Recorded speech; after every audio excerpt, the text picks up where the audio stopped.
Pals, welcome back to another Haunted Gaming. This week I'll be doing a Pokemon creepypasta called Pokemon Leaf Green Beta Scene. This creepypasta begins with a player telling us about their experience with Pokemon Blue.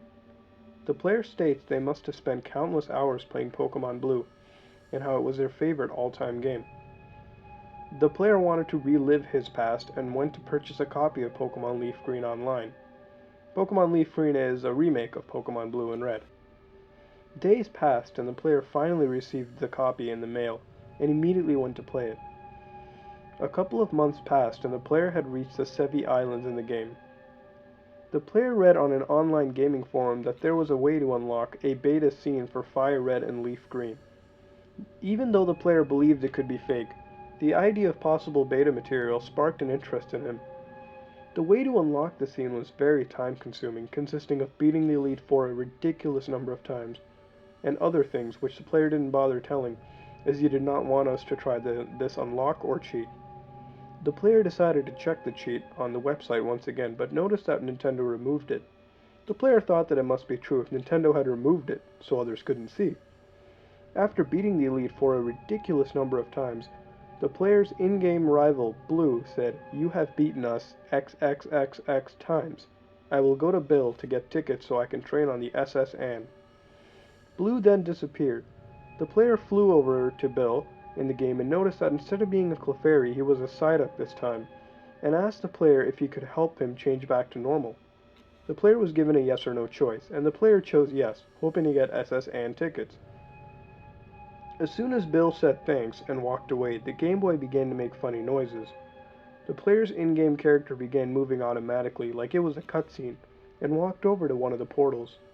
Bill said not to go into the portal as nothing is there. The player decided to press the A button, and the player's character then went through the portal. The player was greeted with an image similar to how when entering caves, the game flashes an image for about 3 seconds before going to the actual game. The image depicted the bodies of various Pokemon such as Pikachu, Ralts, and a Vulpix. The Pokemon didn't drain blood or have any cuts, but were colorless and dead. The player threw up and wondered why Nintendo would put this gruesome scene in the game. Bill appeared behind the player's character and said, "Now that you know my secret, I'll have to take you to my secret garden." The player wanted to quit, but was really intrigued and continued. The player then appeared in the secret garden.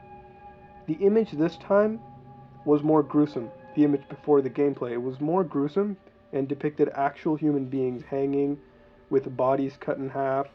Blood was everywhere. One of the characters had 5 bullet holes in their head, while some were completely naked with strange marks around their necks.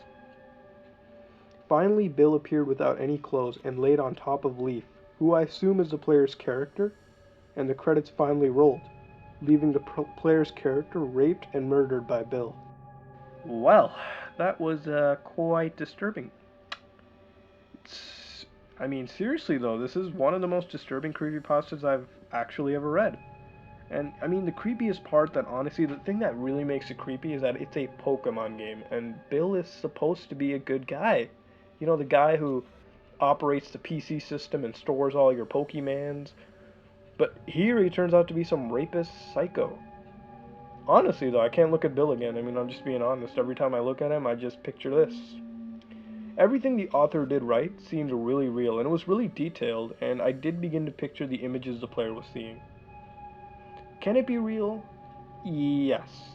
People can hack ROMs. We've talked about this before. New sprites, new images, custom maps, custom dialogues, everything. The works. So it's not really unrealistic. The only thing that does make it unrealistic is that it's supposedly a game licensed by Nintendo with an actual, seal of approval.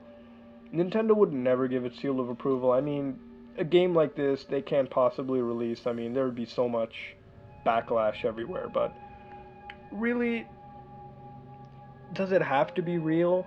No. Creepypastas are just creepy and entertaining. That's what they really are.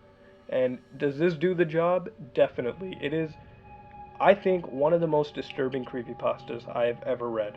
And it's definitely worth checking out. Links are in the description. But that's all I really have to say. It's just creepy and disturbing. And the serial killer Bill really makes it interesting. And I was genuinely intrigued. And for the whole thing to see how it plays out. And, it was just creepy, disturbing, and it's definitely worth the read. You guys should totally check it out. There should be like more creepypastas like this, just generally disturbing. That's all really I have to say. So yeah, it's a good creepypasta. Guys should totally check it out. One of the most disturbing I've read. So yeah, that's it. Well, guys and gals, thanks for watching another Haunted Gaming. If you like what you saw, then like, comment, and subscribe. This is Some Ordinary Gamers, out.